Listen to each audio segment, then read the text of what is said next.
बनाएकोमा होइन सरहरूसँग चाहिँ म झुटो बोलेर गएको थिएँ। हामी झाँक्रीकोमा जान्छु भनेर गएको थिएँ। मेरो लागि चाहिँ होइन, मेरो बहिनीको लागि भनेर म मेरो बहिनीको सन्तान नभएको कारणले चाहिँ गएको थिएँ। म चाहिँ त्यतिखेर भर्खर बिहा गरेको थिएँ। यो लकडाउनको समय, सेकेन्ड लकडाउनतिरको कुरा हो होइन।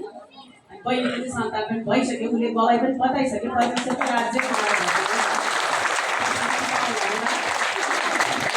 अब गवाई भन्नुपर्दा चाहिँ म सरहरू चाहिँ के कारणले जितेको हो होइन। म परमेश्वरको राज्यमा पुगिसकेपछि सर हजुरलाई अब हालत आयो शरीरमा, उहाँलाई चाहिँ अब के भन्छ जन्डिस, त्यो घोक्सोमा पानी जमेको होइन, अनि टिबी, त्यसपछि त्यस्तै भएको थियो। अनि त्यसपछि म त प्रार्थना गरिरहने सरहरूसँग झुटो बोलेर प्रार्थना गरिरहेको थिएँ।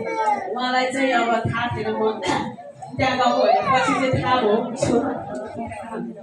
उहाँलाई थाहा थिएन। अनि त्यसपछि उहाँलाई चाहिँ हस्पिटल एडमिट भयो। म चाहिँ every time, every second, every day चाहिँ प्रार्थना गरिरहेको थिएँ। स्पेसली उहाँकै लागि गर्थेँ। पिता उहाँलाई पनि पिता यो राज्यमा घुँडा टेकाउनुहोस् भनेर प्रार्थना गर्थेँ। सचमा परमेश्वरले अहिले उहाँलाई यहाँ ल्याउनु भएको छ।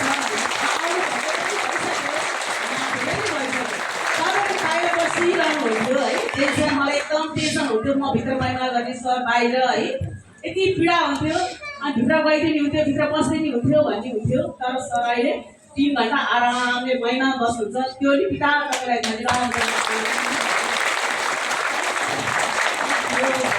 5-6 महिना दसैँ अगाडिको कुरा है। अनि एउटा हामीले कस्तो समस्या आयो भने सर चाहिँ नेटवर्क फिल्डमा हुनुहुन्छ उहाँ चाहिँ। अनि उहाँले पटक एउटा सिस्टर हुनुहुन्थ्यो, राम्रै थियो काममा बाहिर गएर। उहाँले चाहिँ किन हो त्यति इगो बोकेर सरसँग न्यायटिभीको बोकेर गएर चाहिँ उहाँ गएर तल पाएर पनि के अरे तल पाएर पनि मुद्दा हुँदैछ यहाँनिर ब्युरोमा होइन। अनि ब्युरोबाट चाहिँ हामीलाई सरहरूलाई फोन आयो। अब त्यो ठाउँमा हामी पुग्नु भनेको बाटो मुख्न गाजर थियो कि होइन। अनि हामी चाहिँ साइडमै बसेर परमेश्वरमा प्रार्थना गरिरहेको सर त फुल्ली ट्रस्ट हुनुहुन्न, अहिलेसम्म पनि हुनुहुन्न, आजदेखि भइसक्यो। यो पनि परमेश्वरमा विश्वास गरेको छु। हामी चाहिँ सर चाहिँ बाहिर बस्नुहुन्थ्यो। त्यो टाइममा चाहिँ कस्तो मलाई गए नै हो त्यो पनि होइन। अनि त्योबाट फोन आइरहन्थ्यो। अनि हामी चाहिँ त्यहाँ घर आफ्नो बस्ने स्थानबाट निस्केर यता माइतमा आयो भने बस्यौँ होइन। अनि सर चाहिँ अचानक त्यो टाइममा चाहिँ मन बनाउनु हो भने बाहिर सधैँ बाहिर बस्ने मान्छेले त्यो टाइममा चाहिँ म म्याथको क्लासमा जान्छु भनेर माथि स्टेजमा आउनु भएछ होइन।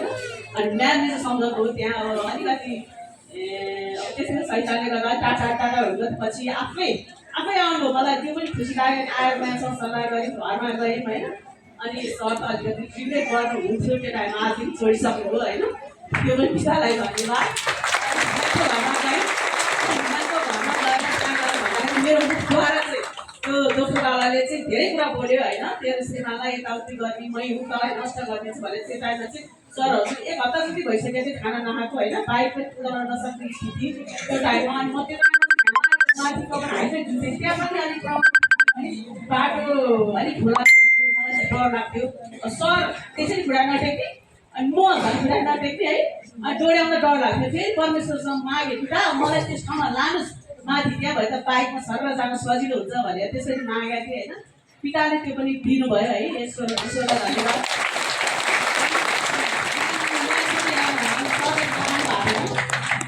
सरले खाना खानु नै भएको थिएन। अनि सरले औषधि दिनु भएको थियो, सेक्यो, मलाई थाहा थिएन। मैले वास्तै गरेको थिएँ, नकिनु बाइक कुदाउनु नसक्ने हुनुभएको थियो। अनि माथि म्यामको घरमा जाँदाखेरि बाटोमा बोलेको थिएँ। सरले चाहिँ त्यो औषधि पनि भोलिपल्ट खाना बिर्सिनु भएछ र खाना रेगुलर खान सक्ने, अनि 1 हप्ता पछाडि बाइक पनि कुदाउन सक्ने। अनि त्यो ब्युरोमा जुन केस गरेको त्यो पनि मिलेछ। यहाँ हामीले बाहिर बसेर प्रार्थना गर्दाखेरि त्यो बहिनीलाई राम्रोसँग फर्काउन सफल भयो होइन। यसमा पनि पितालाई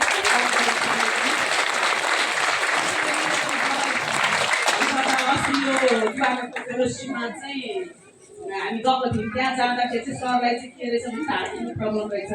अनि ढाडुको प्रब्लम प्लस उहाँ चाहिँ बिहान मर्निङ टाइममा ब्रस गर्दा चाहिँ त्यो के भन्छ पहिलो भमिट गरिरहनु हुँदैछ भन्ने चाहिँ हुन्थेन होइन। मैले चाहिँ केस गरिरहेको थिएँ, किन चाहिँ भमिट गरिरहेछ मान्छे, किन चाहिँ गरिरहेको रहेछ भनेर चाहिँ मैले केस गरिरहेको थिएँ।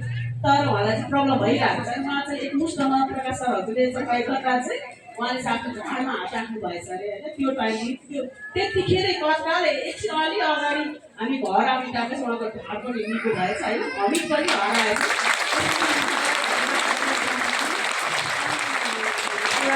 मेरो मम्मी मम्मी पनि आउनु भएको छ यहाँ होइन उहाँ चाहिँ परमेश्वरमा हुनु न त्यसको ट्रल चाहिँ गर्नुभएको छ होइन ताई